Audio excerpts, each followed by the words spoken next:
Ahojte, vítam vás na novom profile, aby deťom dobre bolo. Na tomto profile sa budeme týkať, pretože je to o nás, o rodičoch, ktorí vytvárame bezpečné prostredie pre deti. Všetci chceme, aby deťom dobre bolo. Je to tak?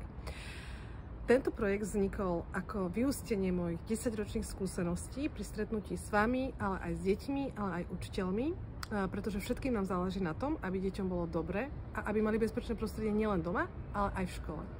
Ja som sa stretávala s najčastejšou témou, ktorou bola šikana a rodičia nevedeli, ako ju riešiť, ako pomôcť deťom, ako ju rozoznať a čo ďalej, ako postupovať.